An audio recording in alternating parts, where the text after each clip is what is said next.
So I had initially intended to give a talk around the topic I've been circling around for quite some time, which is how do politics fit into Zen practice? What do we do with politics? How do we behave? And then the Bob Dylan movie came out. And then I had a conversation with, I think he's considered the world's leading Dogen scholar, who had also written a book called Bargaining for Salvation, Bob Dylan, a Zen Master, ? And so I thought, I hadn't read this book yet, but I've been obsessed with Bob Dylan for 20-something years. And he had a little thing or two to do with politics. So I thought, okay, the talk kind of wrote itself. And I also, it turns out, I think the last few talks I've given, I think they've developed into a little bit of a series, a little bit of a sequence. I'd like to highlight a couple of the points I made in the previous ones and link them to this one and see if they begin to feel cohesive in any way. Some time ago, I talked about this, what it means to read as Zen practitioners, because Zen is a tradition that has all kinds of books and literature as its history. And there's a danger in reading when we read in a way that confirms what we already believe. So a Zen practitioner, because they're already interested in Zen, might read a bunch of Zen texts and unknowingly filter out a bunch of stuff and only look for the things that they agree with already. And that's very human to do that. But good reading, or reading in the style of Zen, allows more stuff to get in there. And then I gave a talk about understanding, in which I really wanted to say that we, as embodied beings, we always understand the world in a particular way. That there is no place there's no escape from the ways in which we understand the world. Otherwise, we wouldn't know what to do with a door when we saw one. We have to understand a door as something already. And the homework assignment of sorts that I gave was to say, it's a scenario. If, for example, you're going to a foreign country like Japan, and you really, really want to understand Japan, counterintuitively, the first thing you should do is read a book about US history, because that is the frame and lens which you will use to apply to Japan. So it's counterintuitive. Most people would say I should read Japanese history to understand Japan better, but here we're talking about understanding on a different level.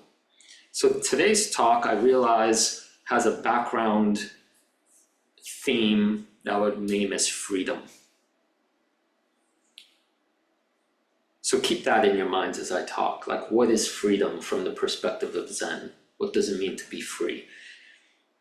And here are two Zen masters of old saying something about freedom. One must not act as one pleases. One must submit to all the restrictions. So that's Zen Master 1. And Zen Master 2 says to the assembly, when the great function works, it does not follow rules.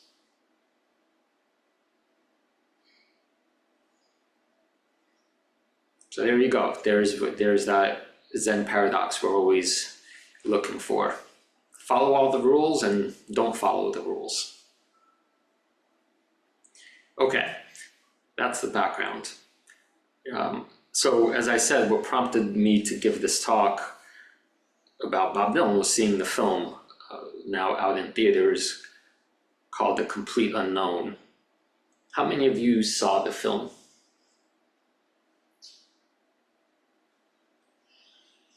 Okay.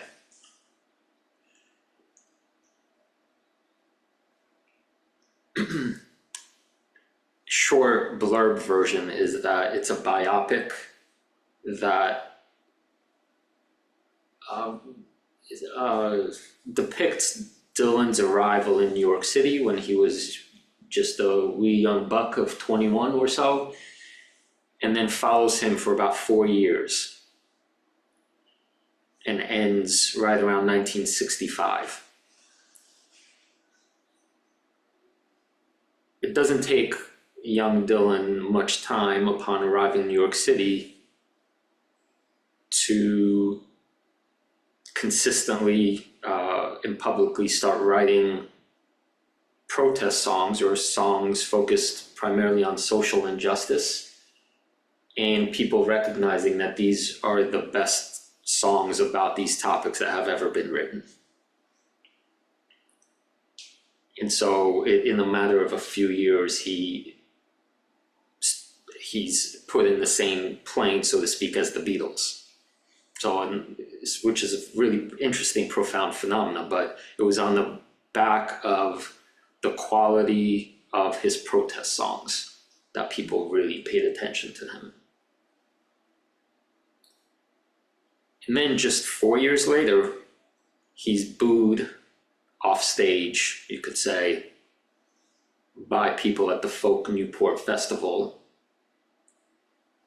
And that dynamic, what happened, is what the film is about. And to me, when I left the film, this was the most interesting question for me.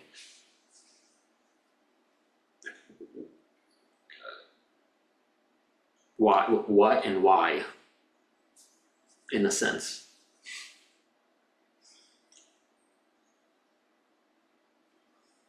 So let me make things a little more concrete. I'm going to read to you 4 lyrics that Dylan wrote in this protest period, just so you get a sense if you haven't been Dylanized as I have, or you might have not listened to some of these songs for a while. This is what he was singing in those 4 years as a sample. And forgive me, I'm not going to do Timothy Chalamet on you. I'm just going to read them. So, Dylan sang, "Hey, hey, Woody Guthrie, I wrote you a song about a funny old world that's a-comin' along. Seems sick and it's hungry and it's tired and it's torn. It looks like it's a-dyin' and it's hardly been born."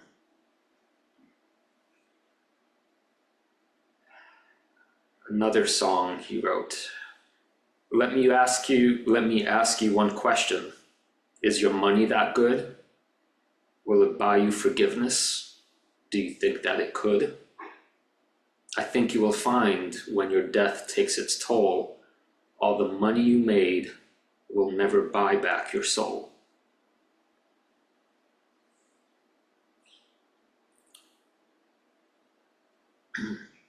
The deputy sheriffs, the soldiers, the governors get paid, and the marshals and cops get the same. But the poor white man's used in the hands of them all like a tool. He's taught in his school from the start by the rule that the laws are with him to protect his white skin, to keep up his hate so he never thinks straight about the shape that he's in. But it ain't him to blame, he's only a pawn in their game. And one more sample. In the 1960s came the Vietnam War. Can somebody tell me what we're fighting for? So many young men died, so many mothers cried. Now I ask the question, was God on our side?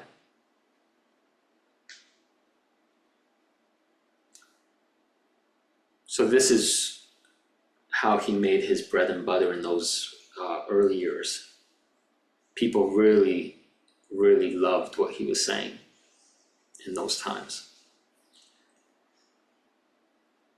So fast forward to the climax of the movie. It's 1965. He's playing at the Newport Folk Festival, and he sings at that moment.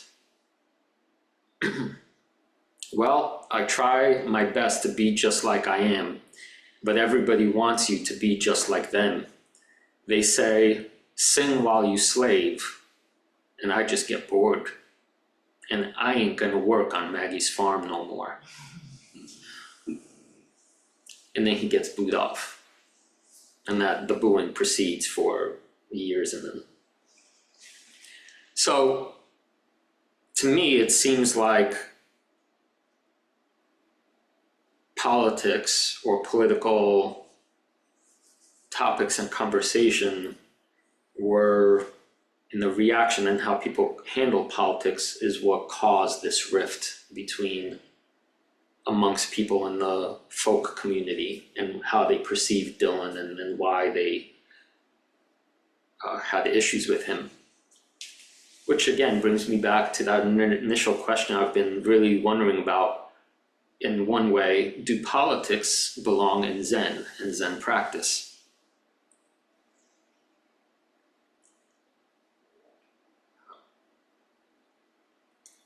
There's a contemporary philosopher, Slavoj Žižek, who is kind of known in the philosophy circles as a bad boy of philosophy because he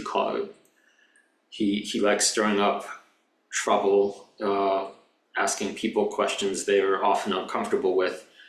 And at one point he turned his philosophical eye towards Buddhism as a whole, and he wrote, although Buddhism presents itself as the remedy for the stressful tension of capitalist dynamics, allowing us to uncouple and retain inner peace, it actually functions as capitalism's perfect ideological supplement.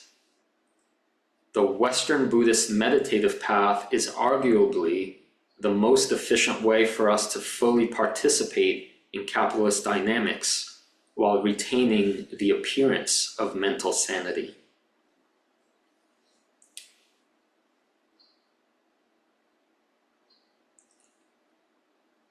And then there I was minding my own business when Nate forwarded me an article from Tricycle Magazine from the spring, in which a long-standing professor of philosophy and I don't know if it was Zen practitioner or Buddhist practitioner, he was thinking about that Zizek critique of Buddhism. And part of his response to that critique was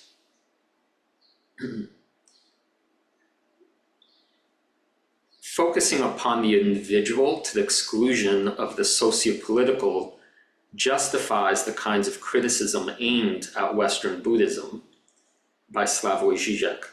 Buddhism on this reading becomes simply a form of passive nihilism that seeks to create meaning for the individual by social withdrawal, leaving the social and political to the forces that dominate society. So he's making an argument that unless you want to withdraw from the world's problems, we have to engage directly with politics. And I've been thinking a lot about that too.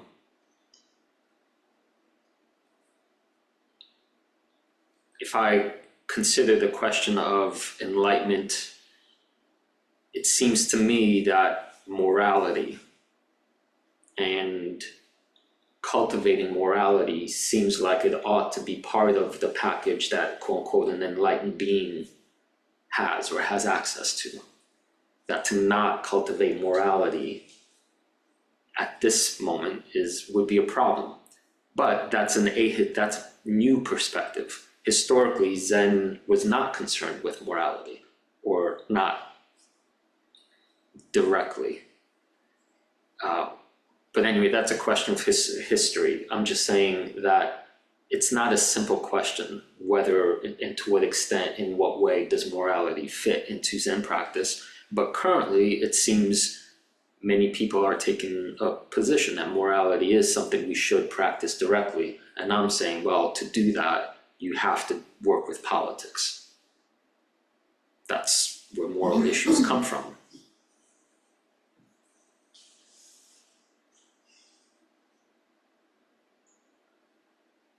But I think we all know from our own lived experience that,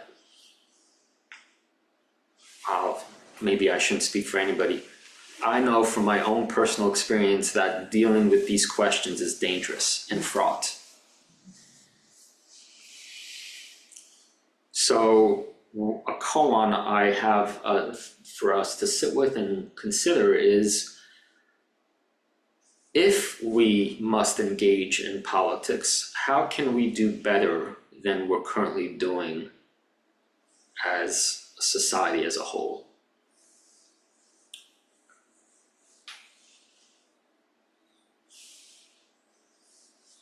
And let me let that question linger just for a little bit. Take a minute to sit with it.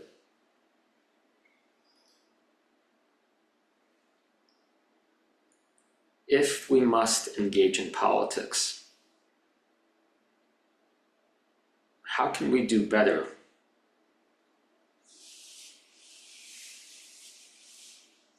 than our current strategies?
One long-standing Zen principle that I've tried to practice and often failed at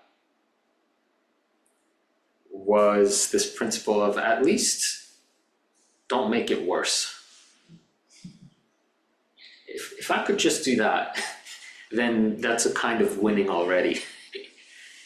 But looking outside the window, at our current political moment, I feel like even people with really good intentions are also simultaneously making things worse.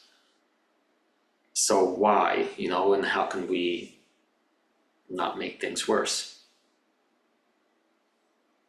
So at this moment, if this is sort of a public confession of sorts, like what is it that I do and what questions ought we consider, I always get to a point where I feel like I found, it's not exactly a life hack, but in terms of Zen practice, I always say,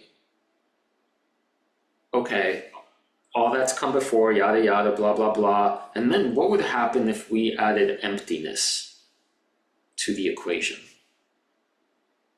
Because for me, emptiness, or the teaching of emptiness, if I were to get rid of everything else, I would say that's the thing that makes Zen Zen. And I know that's a little bit of an essentialist statement, but as far as fundamental pillars go, to me, it's what differentiates Zen from many of the other world religions. This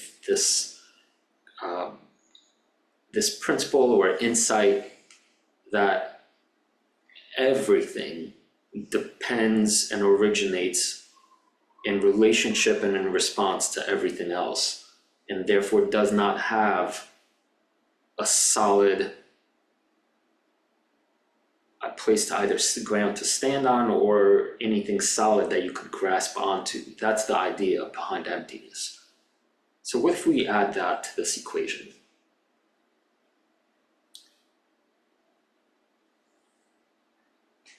lucky for me, the Zen masters of old have done a lot of thinking about this. So I'd like to quote Pai Cheng when he was thinking about freedom. And here I think freedom manifests as the word liberation. In Zen circles, we talk a lot and are interested quite a bit about liberation. So this is what he says. What is liberation of mind and liberation in all places? The master said, don't seek Buddha, don't seek Dharma, don't seek Sangha. Don't seek virtue, knowledge, and intellectual understanding. When sensations of defilement and purity are abolished through non-seeking, don't hold on to this non-seeking and consider it correct. Do not dwell at the point of ending, and do not long for heavens or fear hells. When you are unhindered by bondage and freedom, then this is called liberation of mind and body in all places. When the mind of purity and impurity is ended, it does not dwell in bondage, nor does it dwell in liberation. It has no mindfulness of doing, non-doing, bondage, or liberation. Then, although it remains in the world of samsara, that mind is free.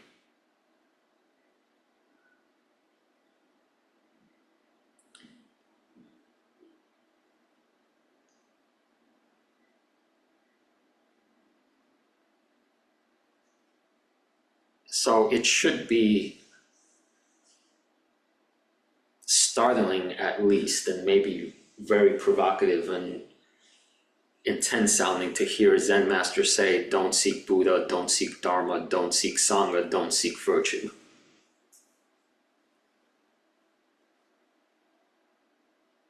I'll let you all sit with that.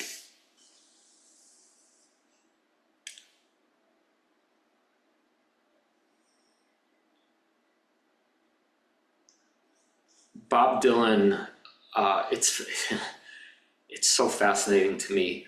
He's now on a never-ending tour, which started decades ago, and basically he lives his life now just going from place to place, singing his songs without stop. He's just, it's called the never-ending tour. And so I think of him now as a wanderer.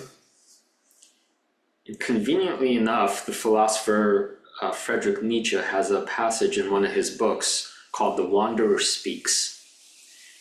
And like with much of what Nietzsche wrote in the 1870s, 1880s, it's stunning to me how prophetic his words were when applied just 100 years later, even though he had no idea of what was coming. And so I want to read to you this short passage, which obviously Nietzsche is not writing about Bob Dylan because Bob Dylan wasn't born yet, but it feels to me as almost as though he were. And here, please remember, he's writing from Europe, so he's writing about Europe, but replace Europe with contemporary United States and see what happens. So Nietzsche writes, if one would like to see our European morality for once as it looks from a distance, and if one would like to measure it against other moralities, past and future, then one has to proceed like a wanderer who wants to know how high the towers in town are.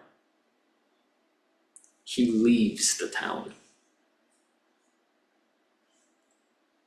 Thoughts about moral prejudices, if they are not meant to be prejudices about prejudices, presuppose a position outside morality, some point beyond good and evil, to which one has to rise, climb, or fly. And in the present case, at least a point beyond our good and evil, a freedom from everything, quote, European, by which I mean the sum of the imperious value judgments that have become part of our flesh and blood. That one wants to go precisely out there, up there, may be a minor madness, a peculiar and unreasonable you must. For we seekers of knowledge, the question is whether one really can get up there.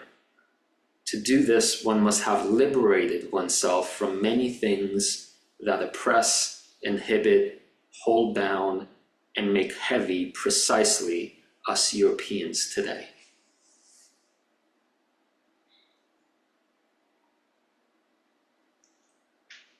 So slightly paraphrased, Nietzsche is inviting us to think, well, if we're going to see ourselves clearly,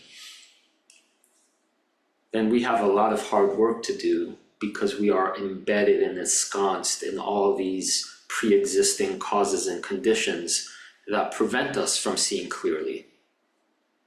So we have to metaphorically leave town. But how do you do that?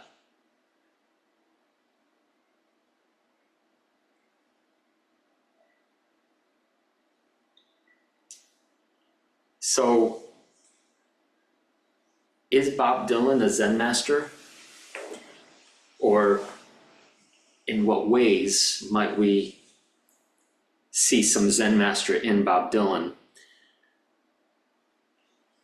And I want to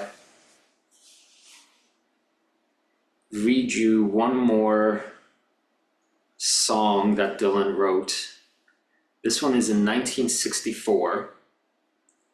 In which he's taking what I would call the Zen backward step and looking at himself now just a few years into his career as a protest songwriter and as an advocate for social justices or injustices. And this is what he writes or sings. Crimson flames tied through my ears, rolling high in mighty traps. Pounced with fire on flaming roads, using ideas as my maps. We'll meet on the edges soon, said I, proud, neath heated brow. Ah, but I was so much older then. I'm younger than that now. Half-racked prejudice leaped forth. Rip down all hate, I screamed. Lies that life is black and white spoke from my skull, I dreamed. Romantic facts of musketeers foundationed deep somehow. Ah, but I was so much older then. I'm younger than that now. A self-ordained professor's tongue, too serious to fool, spouted out that liberty is just equality in school. Equality, I spoke the word as if a wedding vow. Ah, but I was so much older then. I'm younger than that now. In the soldier's stance, I aimed my hand at the mongrel dogs who teach, fearing not that I'd become my enemy in the instant that I preach. Good and bad, I define these terms quite clear, no doubt, somehow. Ah, but I was so much older then, I'm younger than that now.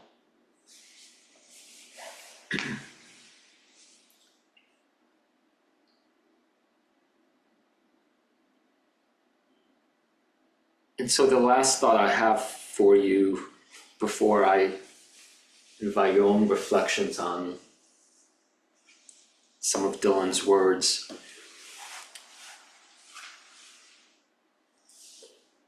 In this question of is what we're hearing from Dylan somehow Zen, or in what ways is it Zen? I'd like to offer that the fact that he was politically and deeply politically engaged with the social issues of his time is not what makes him a Zen practitioner or Zen master. The fact that he renounced politics in a significant way, that does not make him a Zen master either. To me, it seems like if you're going to make a case of Dylan as a Zen master, it's that he recognized quite early in his life that the truth of dependent origination, the truth of emptiness, and that the times had changed, and that he needed to change too, or he'd sink like a stone.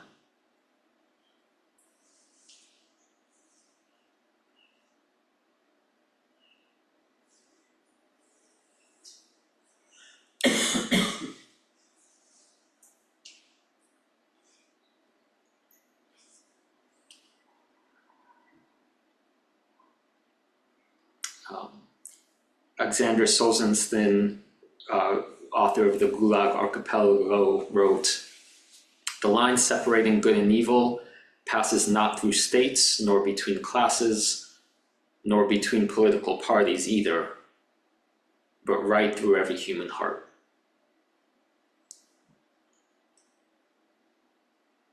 Could you read that again? Sure.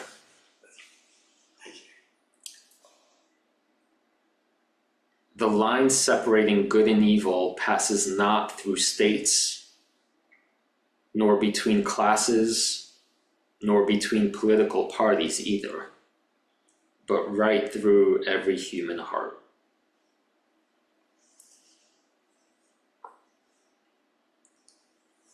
So, those are my prepared remarks. I'm curious how they land with you and what thoughts they encouraged.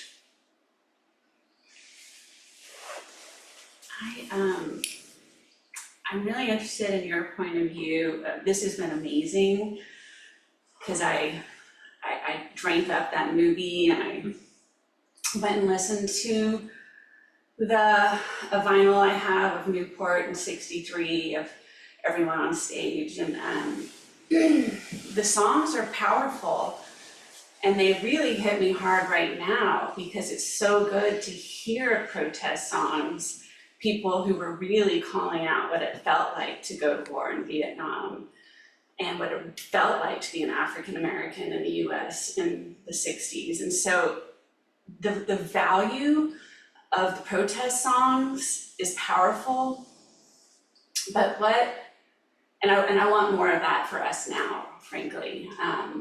But then you saw their faces when Dylan wasn't delivering what they expected of him, and the anger and hate. And that was so alarming and a reminder of how we don't want to be when we don't go as we expect them to. So I'm curious, how did you make sense of how everyone in that audience who drank him up and loved him so much in '61 were throwing things at him and being violent in '65? How do you explain that shift in these loving hippie '60s folks? Mm-hmm. Yeah, that's really Clayton, like why this movie, like I insisted on thinking about it. As entertaining as all the other stuff was, that's the thing. And there's a little bit, the film takes a little bit of poetic license because it conflates a bunch of stuff that happened over time into one scene, the one you're describing. But there's, in a concert that he did later, I think it was in 1966 when he was over in England, he was doing the same thing, like playing electric songs and getting booed. And the film captures this. Somebody in the crowd yells Judas, which is a famous moment in rock and roll history. But when you just asked me that, it occurred to me that Dylan's response is brilliant, because he says in response to Judas, being called Judas, I don't believe you. Mhm. And I think that works on so many levels, the way great poets work. But I think one of the things he's kind of calling out there is the problem with the problem that people fall into, the trap they fall into, is somehow one of belief. And you take something that Zen teaches us is like morality. It's like we want it to be one thing that's solid and true forever. But that's not what reality gives us. And so despite all the complexities, as soon as you believe and want to believe in something, you start calcifying. So that even the man who gave you the things that you prize the most, like love and hate, when love and hate is like based on a belief in something rather than the active movement of everything, it's so easy to turn love into hate out of some solidifying into belief. And I think that's what Dylan was calling out, like morality isn't about belief. It's about doing and action and all the things that make it complicated. And it feels deeply, deeply tragic and sad that this is what happens.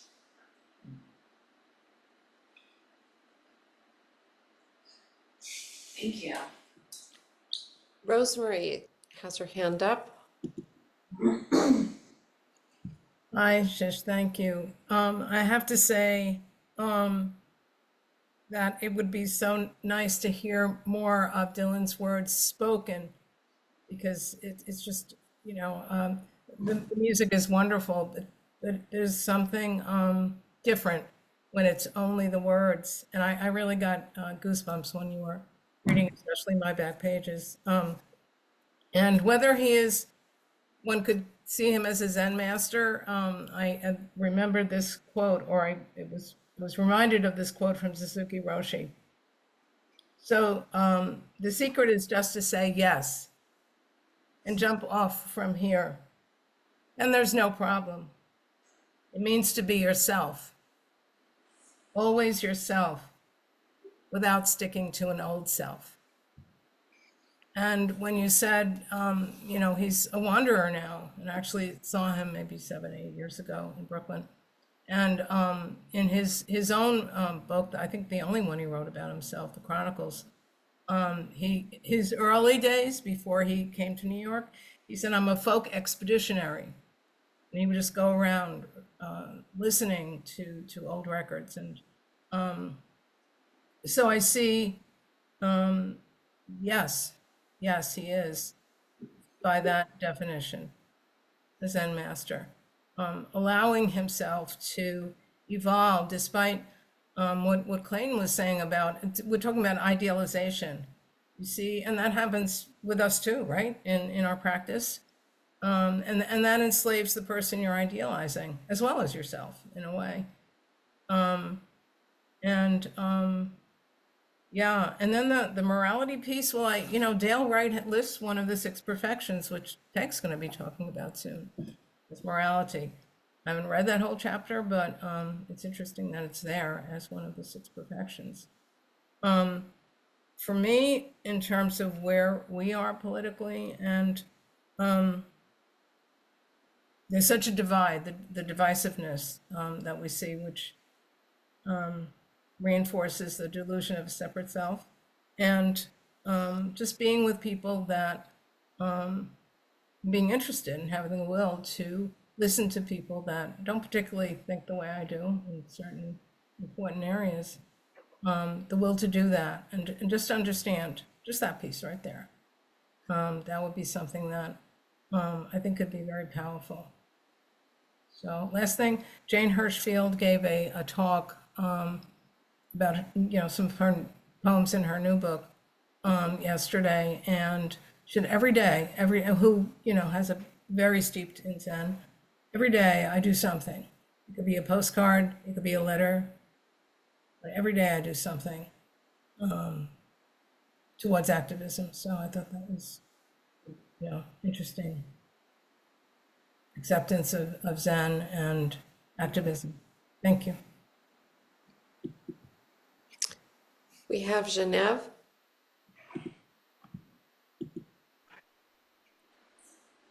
Whoops.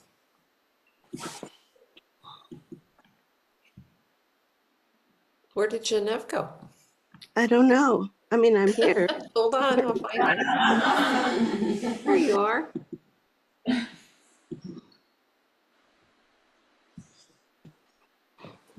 Thank you for this provocative discourse and conversation. So many things have come up for me in the course of it, and I'd love to speak with you sometime about some of them.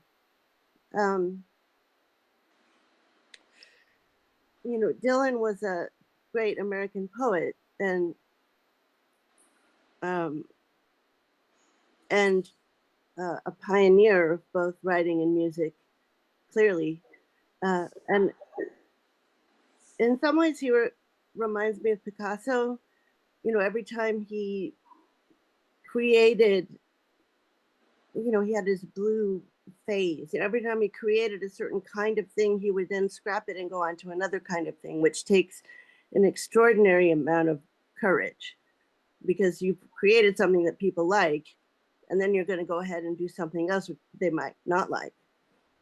So there's something very courageous about living that way and not being attached, not holding one's own creations precious or being attached to being liked.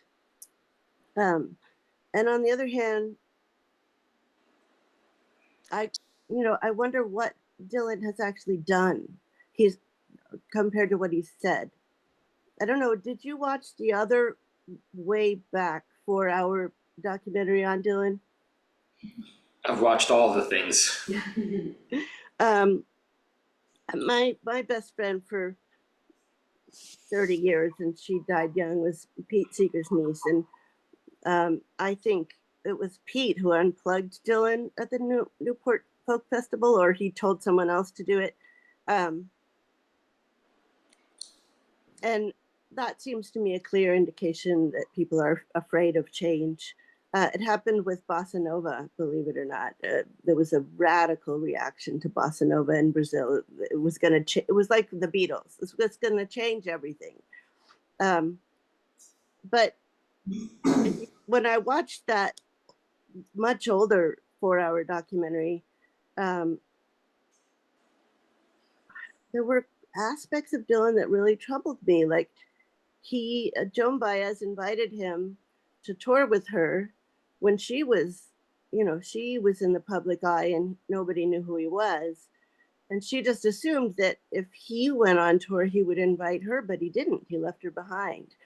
And at some point he visited someone and stole a bunch of albums, and he wanted them as research.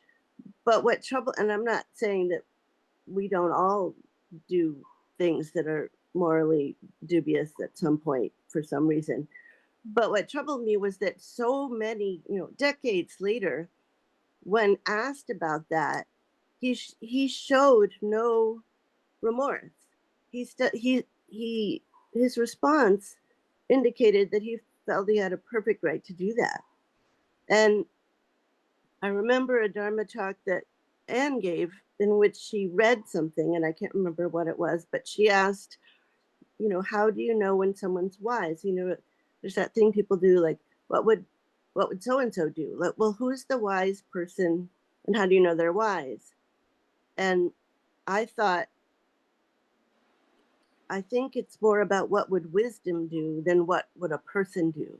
And I just want to call out that there's a difference between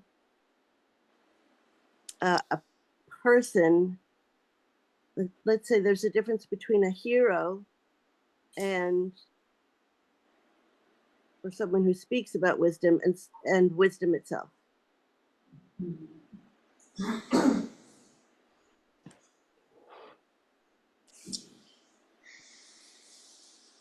And that's about the end of our time, if anyone has a burning question.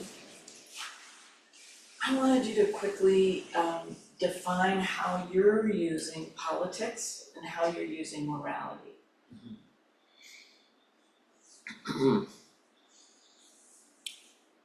I guess morality I think of as how we treat others. Meaning decisions we have to make that take into consideration other beings beyond ourselves, beyond the horizon of ourselves. And politics is maybe what happens when you zoom out a level and start seeing the network of these relationships and all of the moral calculus that's included, kind of like an ant colony. Like each ant is making individual decisions where to go, but it's not till you get the anthill that politics emerges. Thank you. So maybe a communal morality that keeps getting bigger, as the scale gets larger.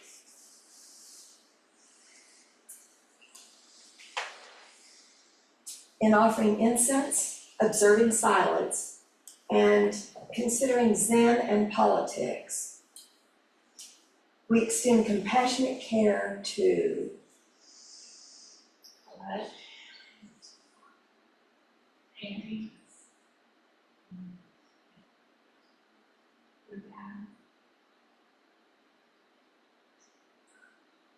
And all those who are gravely ill, lacking basic necessities, or suffering violence in the world, in thought, word, or deed. May they be serene through all their suffering, and may they, together with all beings, realize the awakened way. Caught in a self-centered dream, only suffering, holding to self-centered thoughts, exactly the dream.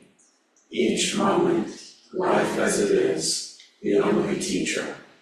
Being just this moment, compassion's way.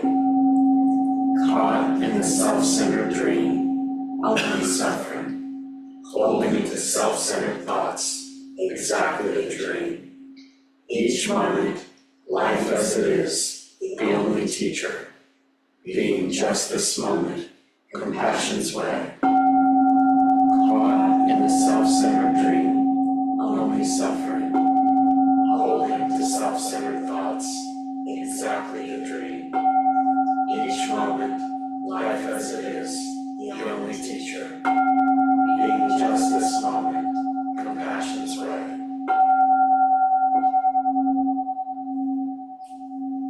Appamada's programs and facilities are supported through your generosity. Thank you for your support. There's the Dharma box for contributions in the kitchen, and also a link for contributions on the website.